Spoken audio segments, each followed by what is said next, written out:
Get up on the sidewalk, please. One. Demonstrators clashing with George Floyd. Parts of the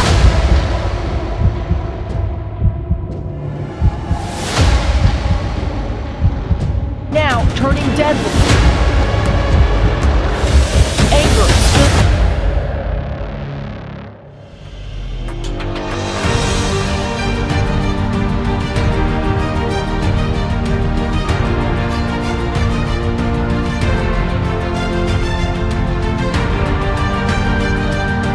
What does it mean to be a Christ follower